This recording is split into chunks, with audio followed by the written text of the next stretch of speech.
So, what happens when your estranged narcissistic mother dies after years of no contact or very low emotionally detached contact? This is a question I get all the time, and it's because most people that follow me know that my narcissistic mother passed away 4 years ago, and I'm going to be sharing this story today. I have been procrastinating on making this video for such a long time, not because it's, going to bring up old stuff, but because it's such a long-winded disaster of a story. There are so many parts of this story that are relevant that I want to share, but I don't want to make a 3 hour long video on it. But I think, I don't know, like this is my first go at trying to share this story. Maybe everything's going to fit in one video. I don't know yet. But maybe there's going to be part two, three, and four of this video. Who knows? But for now, let's just go with something and let's see what happens. So for me, it was a complete whirlwind of emotions, as you can imagine. Yes, there was relief, there was guilt too, there was anger, there was sadness, there was grief, there was, a lot of different emotions happening. And, let's just say obviously it was complicated. Anything with a narcissist is complicated, including their death. And it really all started with a phone call from a hospital, but it kind of starts before that. So stick around and watch this video because by the end of it, you're going to hear how my mother was found by the police on a highway, had a heart attack, and it just kind of became like a whole shit show. Like, I don't know what other word to use to describe this, but shit show is the best I can do. And let's just say how all of that set off a roller coaster I was never truly prepared for. And having gone through it already, if I had to go through it again, it would still be an absolute roller coaster shitstorm all over again. And I am just glad that I don't have to go through that again. So hopefully this video kind of helps you prepare, or I don't know.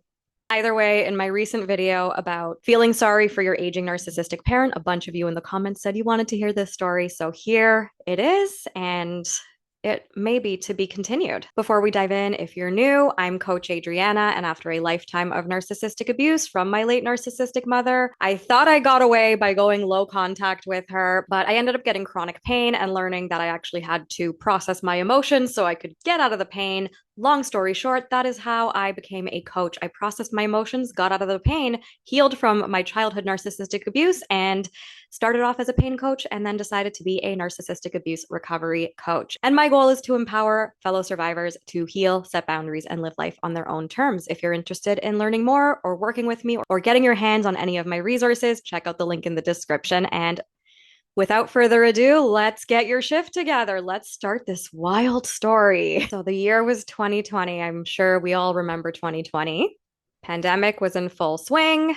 I was basically extremely low emotionally detached contact with her at that point. I had been no contact with her before, and I don't even know if I should be sharing this on YouTube, but basically I broke no contact with her in May of 2019.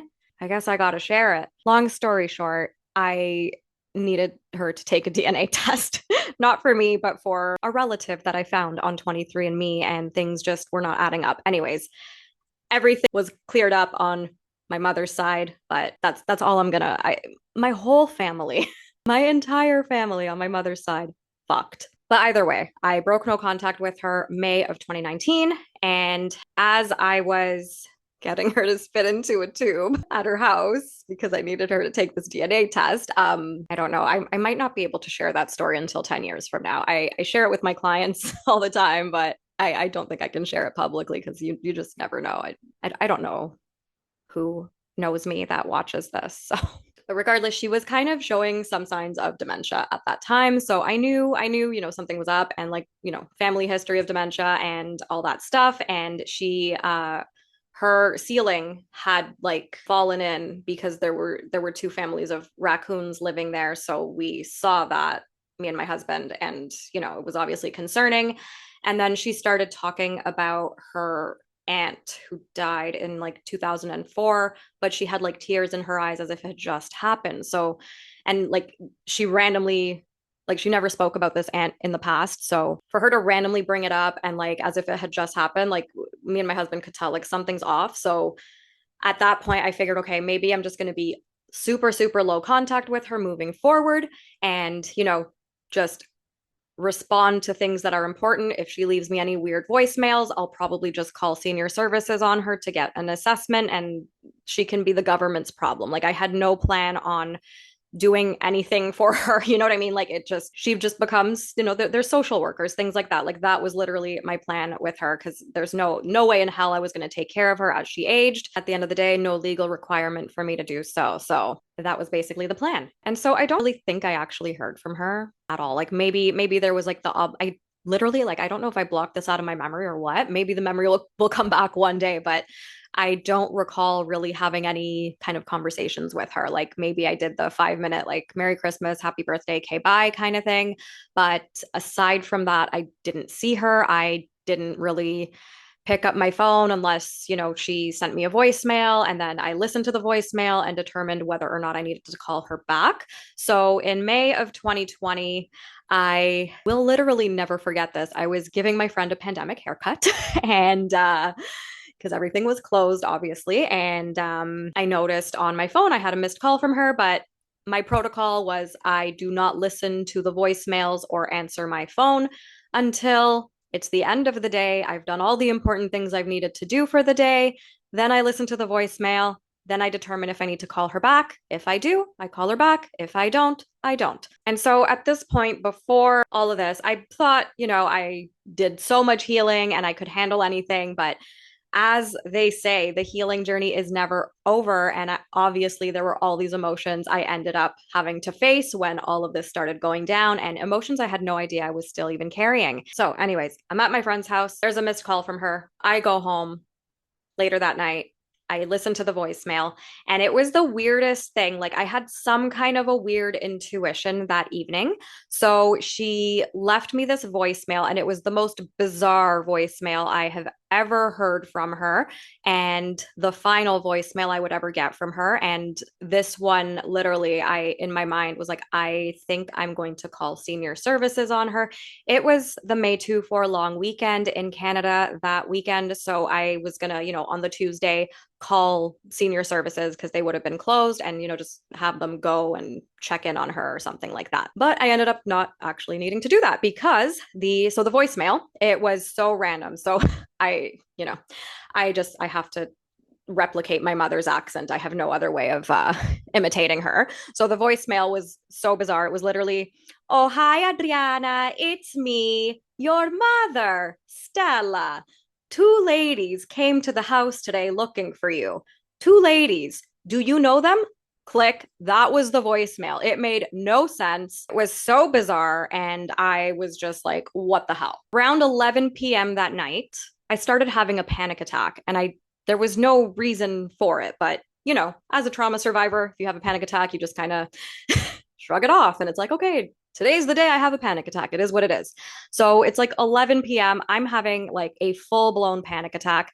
And, my husband's like trying to calm me down and all that, but I just was not having it. It was just a disaster. And around midnight that night, I was about to go to sleep and I just see like my phone starts ringing. I was looking at my phone and it's my mother's cell phone. And I thought that was very strange because, like, why would she be out? It's, a pandemic. Like, what could she possibly be doing? Like, she would always call me from her landline, not her cell phone. So it was just, I figured maybe she was just playing around with her phone and she butt dialed me or something. I did not think anything of it. Turns out that was the police trying to contact me, but we'll get to that shortly. And by that point, maybe 20 minutes before that call came through, I had finally calmed down from that panic attack. So it was like from 11 to midnight-ish. And this was like, maybe 20 minutes after midnight when this phone call from my mother started showing up on my phone. Next morning, I wake up, I see another two missed calls from my mother's cell phone around like 2 a.m. and 3 a.m. And then another missed phone call from just like a random phone number I didn't recognize at like 6 or 7 a.m. I listened to the voicemails. There was no voicemail from my mother. And that's the thing. That's another reason why I didn't pick up the call from midnight the night before, because if she didn't leave me a voicemail, I would just that was just my thing. Like I'm not calling her back and it can be dealt with the next day. Like there's no reason for her to be calling me at midnight. And so I listened to my voicemails. It was only that weird number I didn't recognize that left me a voicemail. And it was basically like, oh, hi, my name's Dr. Whatever from this hospital that was like 3 cities away from Toronto. So super random that like this hospital was calling me and this doctor basically said, we have your mother. She's very disoriented. Can you give us a call back? I'm like, what the fuck? So I call them back and I'm talking to the doctor and I'm like, what is happening? And so the doctor explained to me how my mother had been found on a toll highway. Like this was the cheapest woman in the world. So for her to have gotten on a toll highway is absurd.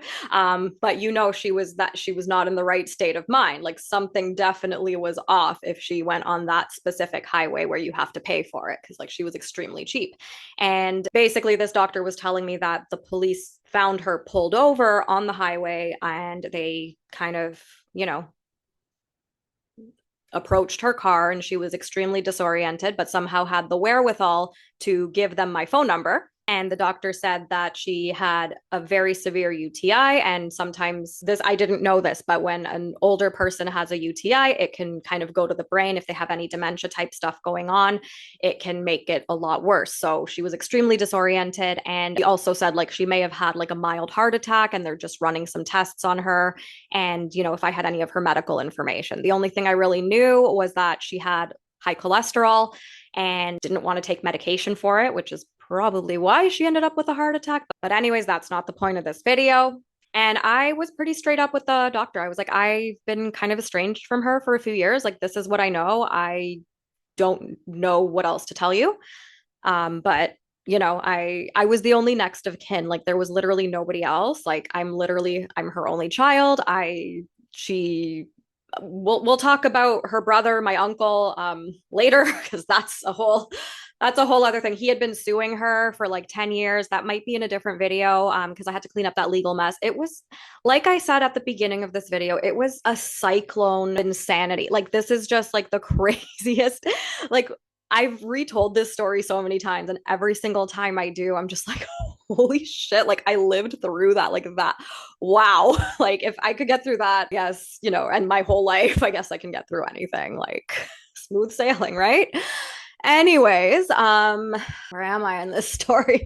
See, this is why I have been procrastinating because it's just there's so many things. So I think after that, me and my husband tried to go to her house to see if I could find like any documents and things like that. But when I had moved out for the second and final time, she actually took away my house key in front of my friends just to make a scene and, be insane. I guess that's another video for another day. The story of me moving out. Let me know in the comments if you want to hear about that one too. I think I'm gonna have to make like a whole playlist of like my stories with my narcissistic mother because it's just like wow. And like I had this random key, but I didn't know if it was the right key, and obviously it wasn't. And then I realized like, wait a minute, where's her car? Right? Because she got like pulled over, like not pulled over, she was found in her car on the highway. So, we're going back and forth with the hospital all day. It was like beyond stressful. And the hospital said that her car was like in some like towing place in another city. Like she ended up in she was not in Toronto. She was in a different city, like maybe 30 minutes drive from Toronto. And luckily, the towing place was still open. And my husband had CAA, but they were giving him a hard time. But at least it was like 5 p.m. almost. So like I got really lucky. They had a tow truck driver there who was able to just drive the car to my mom's house and I could just pay him cash. So it was fine. And then the garage opener was in the car. So at least maybe I would have potentially had a way to get in the house. I didn't. I later would have had to call a locksmith to break in so I could find all the documents. But I think, again, I think I'm just going to have to make another video about like the estate situation. And then we'll talk about like the lawsuit, the locksmith, the raccoons, the neighbors, the tree in the backyard that got hit by lightning when there was no insurance on the house because she forgot to pay for it for like almost 6 months. Yeah, it's like now that I'm sharing this, I'm like, what have I gotten myself into? Because I think I have a lot of videos to make. It's not overwhelming at all, but we'll get through it. All right. So, anyways, let's talk, I guess, about like the hospital stuff and how that went when I told them that like I was estranged. So that first doctor I spoke to, like it wasn't that bad of an experience speaking with her. Like she was fine. Like she wasn't necessarily understanding, but she wasn't judgy. So that was like the least I could ask for. But a lot of the other hospital staff, because I had to go back and forth so much, figuring out where the car was, getting the updates. So that mild heart attack she apparently had, no, it was a severe, like a massive heart attack. And, they had to potentially do surgery on her. And so some of the nurses, so within those 2 weeks, I had to correspond with nurses, social workers, all that kind of stuff. The social worker, like, worst experience ever. Like, this guy, so useless. Let's call him Dick because his first name was Richard and he was such a dick. And he basically was trying to talk me into taking care of my mother in my 600 square foot rental apartment that was just a one bedroom.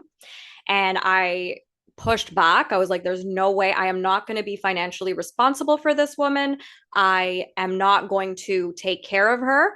And, whatever she gets with her pension, whatever is subsidized by the government, that's where she's going. I am in no position, practically, financially, or willingly to take care of this woman. Like, it is just an impossible situation. It is not happening. And he kept giving me attitude and he kept saying, oh, but this is your mother. And I'm like, are you like, you're a social worker? Do you not recognize that some people have issues with family members? Like, what kind of social worker are you? And yeah, it was just very like, this guy was kind of combative and like really annoying and just not a good time. So that was really stressful. And I basically told him straight up, like, put her on whatever wait list for whatever nursing home will subsidize for it. Cause I'm not paying for her. I am not funding this. I cannot afford to, and I am not willing to. And what happens to people who don't have kids who end up in this situation? Do that with her. And then there was like another social worker that I had to talk to who, was just kind of asking me questions about like what I knew and like how her personality was. So I said, like, she's an angry person. Like, she's not the nicest.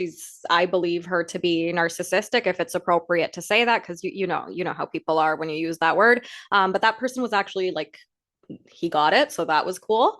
And this was just to kind of determine that she was not able to live in her house by herself because, like, stay. It was a huge house. Like, I think the house is another video in itself. But anyways, so my God, it's just like which there's so many ways that like I could continue this. And it's just wow. So after about like two weeks of all of this back and forth and craziness with the hospital and trying to find my mother's keys, which the hospital said they didn't have, the tow truck place didn't have her keys, so I could not get into the house at all. I had to call a locksmith to break in so I could find, because I had like a living power of attorney that my mom made me do in 2011. So I guess that sort of worked out in this situation because I had to make the decisions and clean up the legal messes and all that. And I had no choice because my name was on things. So I guess that's another video. Oh yeah, I needed to get the power of attorney so that something with the bank, like I don't know, like I don't even know. I think I needed access to her bank to like pay some of the bills because it like I wasn't gonna fucking pay for it. Like it's not coming out of my money. Like screw that. But yeah, there were just like 8,000 moving pieces. Anyways, 2 weeks later, another doctor, because like I guess they cycle through, yeah, like I don't know how it works, but like there was, it was a different doctor every couple of days that I would speak to. And so 2 weeks in, there was a doctor that I spoke to, and she basically told me, like, your mother hasn't eaten for 2 weeks, and she therefore hasn't been able to take her heart medication so that we could do, like, they were going to do like a stent, or I don't know how that surgery, I have no idea. Like, I'm not a doctor. I don't understand these things, but they needed to do like heart surgery on her if she was going to continue living and not dying of another probable heart attack. They couldn't do the surgery because she wasn't taking the pills, and she wasn't taking the pills because she wasn't eating. And so good thing I had that living power of attorney because I was able to make medical decisions. And they basically said, like, at this point, like, she's end of life, like we could put a feeding tube in her, but she's basically going to die anyways. And it's not really comfortable. So I basically said, like, what would you advise for like just her to be comfortable? And they said, like, don't do the feeding tube. I'm like, all right, don't do the feeding tube then. And that was actually the first time I actually spoke to her on the phone, when they said that she was declared end of life at that time, because there was, there it would just there was no surviving that massive heart attack. I don't know how she went on for as long as she did, but it kind of ended up working out. Like it took her 2 months to die, and she wasn't like eating or drinking really. So that's kind of amazing, I guess. And so I think she spent another week in the hospital before getting moved to a hospice, which was even farther away than the hospital was, because again, like this was the region in Ontario where she was found. So that was like a 45-minute drive versus a 30-minute drive. I don't know why I didn't ask if she could get moved to a closer place, but at that point it was just like, you know what, like it's not going to be much longer, so let's just deal with it. Yeah. So I visited her in the hospital. I spoke to her over the phone before visiting her, and she was like this weird broken record, and she was basically just saying the exact same things over and over, like, oh, you, Chewy, and Tristan. So Chewy was our last dog who passed away, unfortunately, and Tristan's my husband, are going to come live in my house, and we're going to play the piano, and we're going to eat bagels with cream cheese and smoked salmon. Like that was all she kept saying.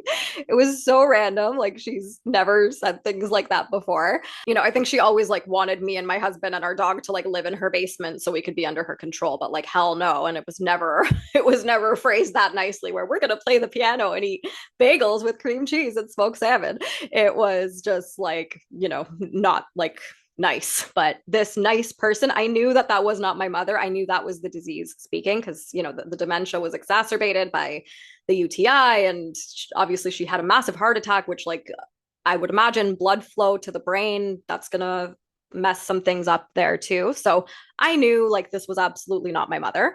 And I don't know, like I know some people, like when they have a narcissistic parent and that parent has Alzheimer's or dementia and they're being nice, like they start kind of,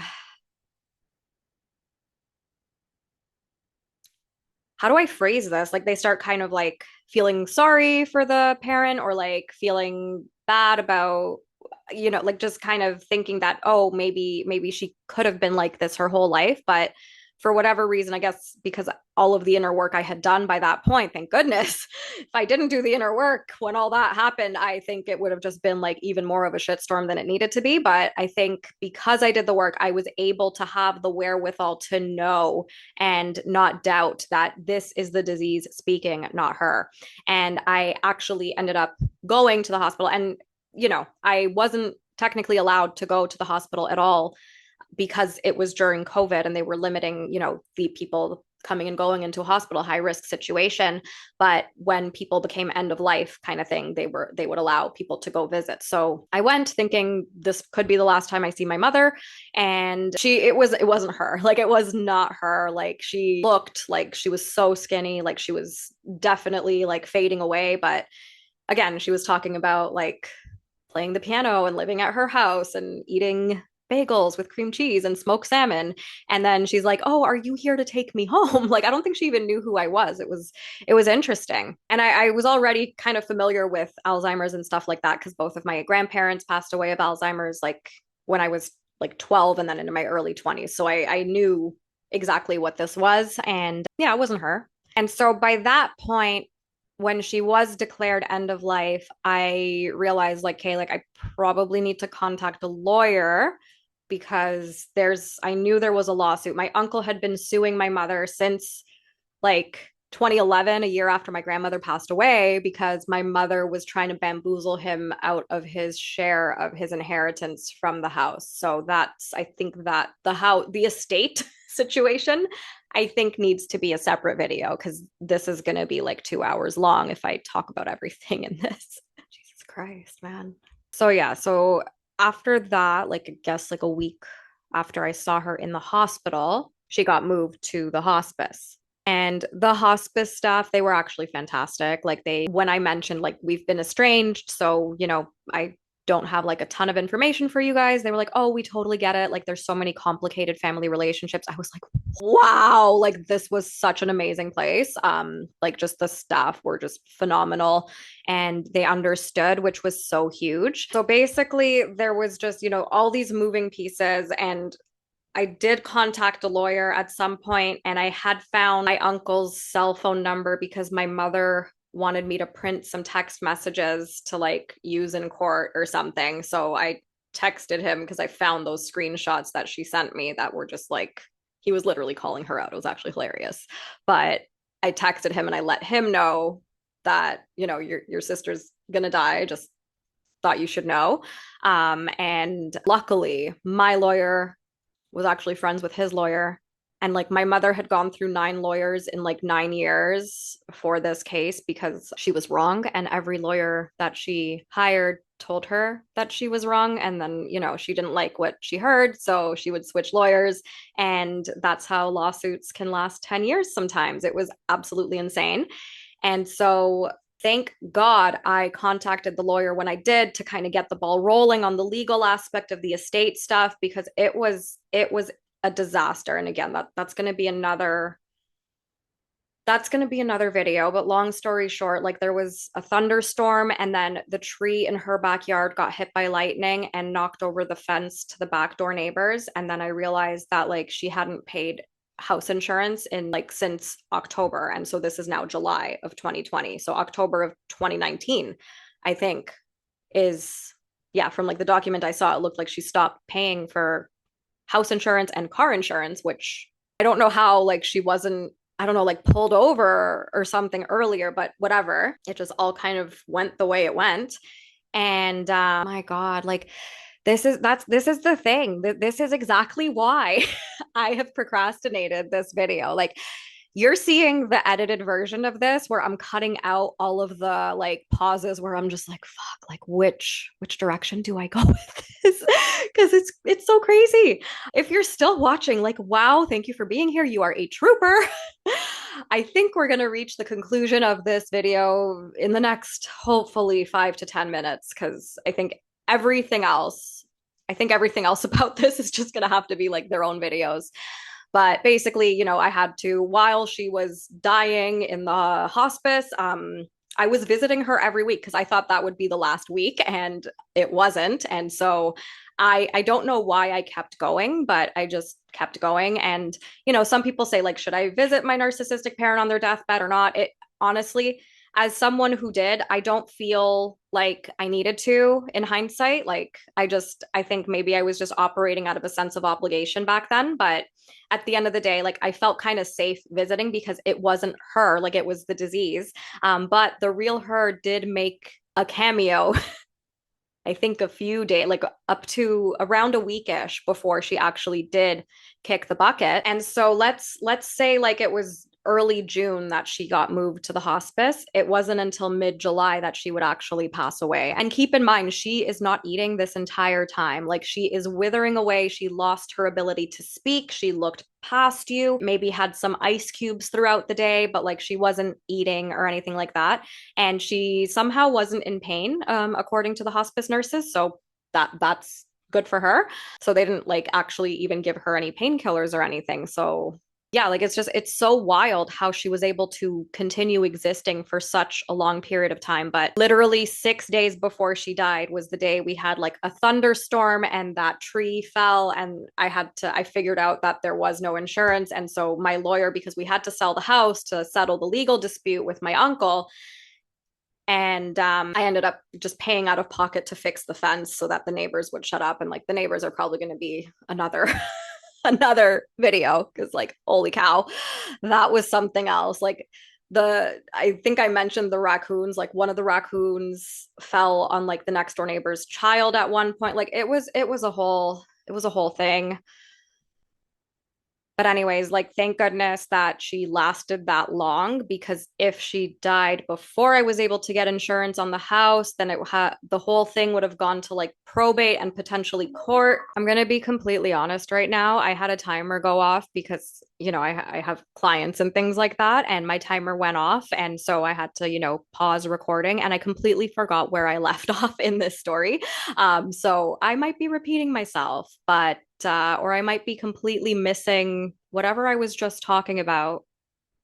And so if I am, I'm just going to make another video on it, because this story is a lot, as you can tell already. But yeah, I think I was talking about like if she died before I was able to put insurance on the house, and like thank goodness I had that living power of attorney, because then I was legally able to put insurance under my name on behalf of her, so that we could get the house ready to sell, because it needed to be sold, because if it didn't, like it just would have been, things would have been worse. So yeah, all that shit show started happening.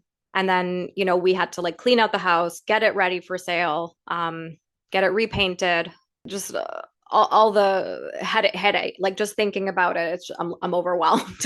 But anyways, back to my mother dying. So I think it was like maybe the second last time. It could have been the last time. I don't know. I went a lot because like I was going once a week, like I said, because I thought that would be the last time. And I think, part of, oh, I think I was talking, I don't fucking know, man. I think I might have been talking about like, people feeling like they need to go visit their dying narcissistic parent. So if that's where I left off, then maybe this is going to make more sense, because I don't think I made this point, but maybe I got sidetracked by something else and then my timer went Oh my gosh, this has to be the most disorganized YouTube video I've ever made. But it's one of those ones where like, even if I did start writing out like the key points I was going to talk about, but then there were like 10,000 other key points. So I'm just going to wing it. And here we are. Like, I don't know if this is making any sense at this point. Like the video is it is what it is. However this turns out, I don't care. Where am I in this story? Oh my God. So yeah, if you like like having been through it, having been the person who went because I felt obligated, or, maybe even my inner child like was looking for some kind of validation, or maybe it was even just my adult self just wanting validation that like, yeah, I did the right thing by going extremely low and no contact with her in the past, and, conducting myself the way I have. And yeah, like that, it was kind of helpful for me to like not have any regrets when she did die, because, I I absolutely have zero regrets for having those boundaries. And if I need to have anything that I regret, it's not having gone low slash no contact so much sooner. But again, like it is what it is. It's better to figure it out at some point. It's never too late, than to not figure it out at all. So hopefully that helps anyone who kind of is like, oh shit, like I should have gone no contact sooner or whatever. Like you figured it out at some point. So yay. Anyway, so one of like the final-ish times I visited my narcissistic mother on her deathbed at the hospice. So here's where it's kind of funny, I guess. Like is funny the word? I don't know. Honestly. Like I can laugh about it, but like people watching this might not find it funny. But I guess whatever. However, if you laugh, it's fine, because I think it's kind of hilarious. So when my grandmother was alive back in the day, she had a stroke and stuff, and like there was a lot of situations where like she would have to go to the hospital for whatever reason. And every time, like I don't know if this is like a thing or like something my mother made up, but like whatever, I guess that's irrelevant at this point. But when my mother initially ended up in the hospital, something that the doctor that first doctor I spoke to had mentioned was that my mother was like all dressed up and like she was wearing a ton of jewelry. And so my mother was engaged 3 times. She was wearing all of her engagement rings, like her diamond, like every finger had a ring on it. Maybe 2 fingers out of 10 didn't have a ring, but like she was literally wearing an absurd amount of jewelry for no reason. Oh, here, I see how this story jumps. So before we talk about what was I going to talk about? Oh my God. mean, like, just again, this is why I have procrastinated making this video. Christ. Yeah, we'll get back to the jewelry, but going back to that evening when my mother was found by the police. Remember how I had a panic attack at 11 p.m. that evening? Like very beginning of this video when I was talking about getting the calls from like the police and all that. And I had that random panic attack for no reason. I don't know if this was like a weird intuition thing. It has happened before where like, I just get like this weird chill and then I find out that somebody's dead or, in this case, having a medical emergency. It's weird. I'm not claiming to be psychic at all, but it has happened.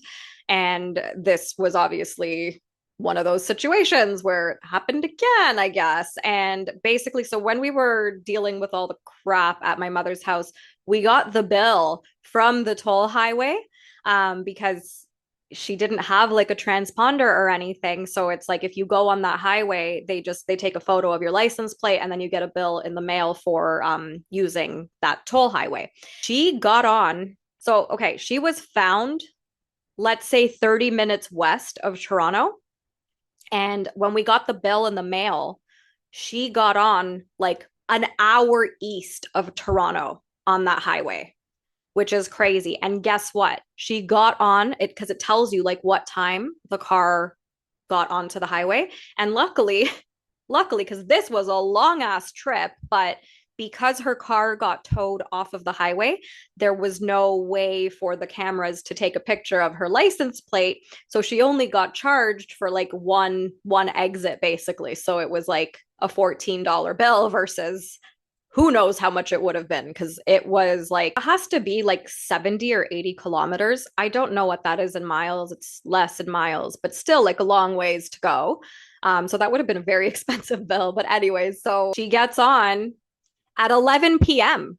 Like the moment, literally 11:07 p.m. I will not forget the moment I started having that panic attack. So that was interesting. Now let's go back to the rings. So she was wearing all her jewelry and no one was able to take any of the jewelry off of her. So like this is like literally a case where like all of her engagement rings literally actually had to be pried off of her cold dead hands. I shit you not. But anyway, so when my grandmother, like back to like the previous thing I was talking about, do you see like and I know I don't even need to mention this because I know that those of you who are watching this who have narcissistic parents or narcissists in your life, and if you don't, I don't know why you're watching this, but hi, glad to have you here. Maybe you're trying to support someone who has narcissistic parents. So amazing. These stories go in like, they jump around because it's like so much shit happens. And even when they're dying, even when they're physically incapable of pulling the fuckery, the stories are still so insane. And this is no exception, clearly.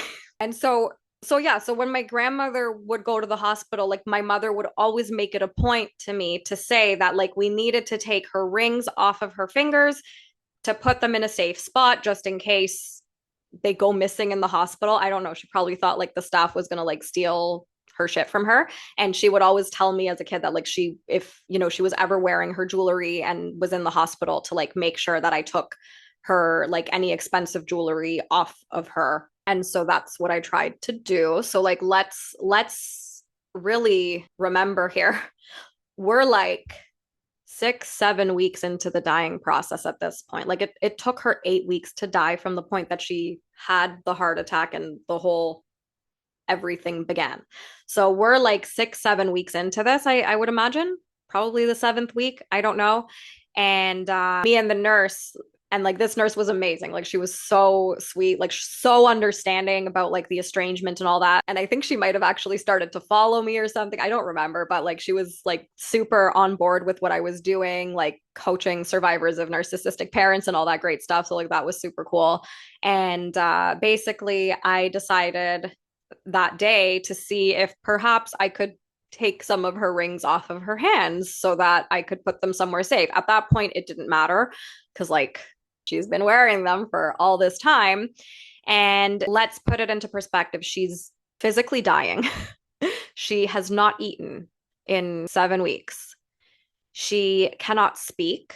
She has no energy. She is essentially skin and bones at this point. Like she is on death's doorstep. She's looking past you.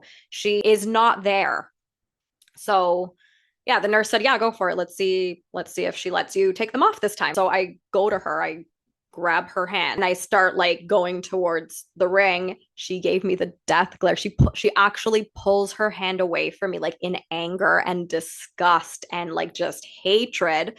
And remember how she was so nice before, right? No, like the true her like came out in this moment, and she literally gave me that glare where like when their eyes just kind of go black and like it's like the face of Satan. That happened. The nurse was right beside me when this happened. She saw and she was like, "Holy shit, is that what you grew up with your mom?" I'm like, "Oh yeah, like all the time." Like I was not affected by this glare because like I was just used to it. And like the nurse was like absolutely in shock that like she did this glare and like gave me that glare. And yeah, she was basically like, "Is this what you grew up with your whole life?" I'm like, "Oh God, yeah, absolutely." And she's like, "Holy crap, I am so sorry. Like, even as a little girl, you had to go through that." I'm like, "Yeah." And she's like, "I'm so sorry." And I completely, like, I told you before that I understood the estrangement, but like, I absolutely completely understand the estrangement even more now. I'm like, "Oh, thank you so much." Like, so sweet. And then, yeah, she like a week later ended up passing away, and they had to pry the rings off of her cold dead hands. And yeah, like basically when and like behind the scenes of all of this, I'm dealing with the estate and the legal stuff and all the like I was I don't know. I was so beyond stressed out, but somehow got through it. And it's funny because I was actually like the day she died, I was actually like working on a webinar for, healing from narcissistic abuse. I don't even know if I still have the video for it. So I don't know. But as I was making it, eventually I looked at my phone, I saw a missed call from the hospice, and I knew like she probably died. So I called them back and then they confirmed that she passed away. As soon as I heard that she passed away, and I was absolutely an emotional roller coaster the whole time. Like cried. I cried for my inner child. I cried for my mother. I cried for myself. I felt guilty. I felt sad. I felt grief. I felt unsure. But then I also felt like, okay, like maybe there's like some freedom after this. And ultimately, when she did die, I felt relieved. Maybe 5 minutes later, some grief, ultimately relief after she passed. And then, of course, like the estate crap lasted a few months longer than that because that's how narcissists make it so complicated for you. But yeah, I think we'll end this portion of the story here. I think the next chapter will be all the legal things. And then I might make 2 other videos after. I might make one about like, I didn't really have a funeral for her because it was during COVID, but I think it might make sense to make a video kind of explaining how I went about that and what I did. And then I think I'm going to make another video about how I tried to do therapy during this time and that didn't go very well, and how I ended up having to coach myself through it, which ended up working way better. And yeah, I guess I will end it here and I will see you in the next video. So I think I'm gonna like just make a playlist and make this as like a series or something.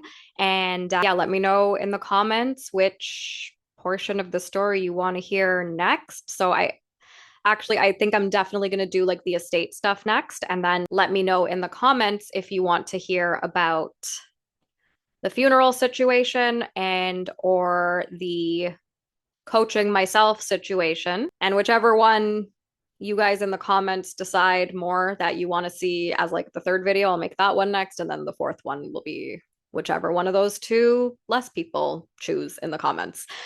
That's it for today. If you want any other resources or ways to work with me, check out the link in the description for more things. Feel free to subscribe to the channel if you haven't already, and I look forward to seeing you in the next video. This one was a doozy. I hope I didn't scare anyone off, and hope you're looking forward to the rest of the shit show. See you later. Bye.